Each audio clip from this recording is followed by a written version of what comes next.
socis i sòcies, molts de vosaltres em pregunteu què podríeu portar per esmorzar a l'escola. Doncs jo he vingut al Plus i he fet una tria del que crec que hauríeu de portar. Però ara vindrà l'Antonieta i ens ho explicarà molt bé. Mireu, ja ve. Hola, Antonieta. Hola, Eureka. Què tal? Molt bé. Mira, he fet aquesta tria de l'esmorzar que crec que haurien de portar els nens i nenes a l'escola. Tu què en penses?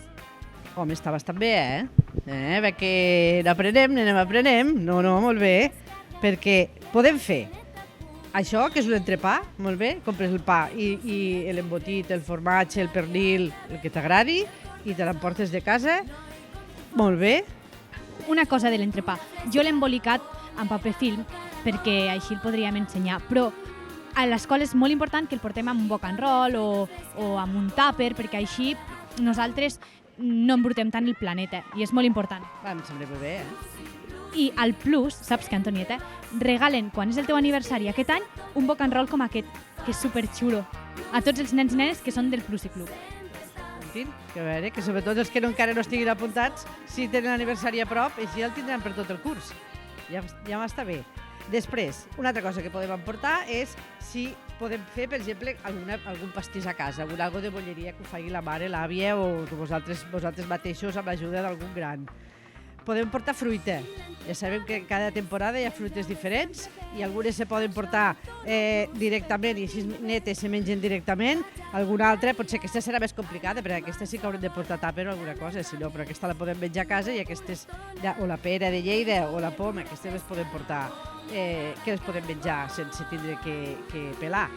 També podríem portar alguna cosa tipus iogurt per beure, per exemple, algun formatget, això també, o alguna galeta que sigui sense massa condiment, sense massa xocolata. Com més senzilleta que és del tipus Maria, aquestes serien més recomanables.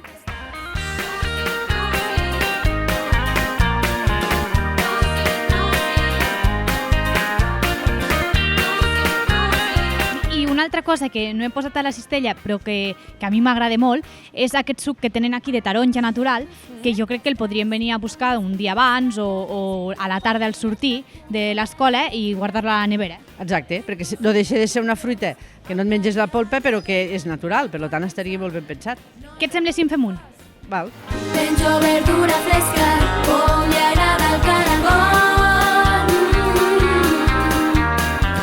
I també fruita fresca, com li agrada a tothom. Bueno, veig que has agafat el tamany gran, doncs tindrà molta set i t'agrada molt a tu el suc natural. Però si no, pots agafar un envàs més petitet i si te'l més portable i te'l veus directament. Sí, també és una altra opció. Doncs jo crec, Antonieta, que ja ho tenim tot. Suc, iogurt, fruita, entrepà, galetes sense molt condiment o alguna coseta feta a casa. Jo penso que tens molt bones idees. Doncs, socis, ja ho sabeu, això és el que creiem que hauríeu d'esmorzar a l'escola. Nosaltres ens acomiadem de l'Antonieta i ens veurem un altre dia, oi que sí? Exacte. Fins a la propera. Adeu! Ah, ah, ah.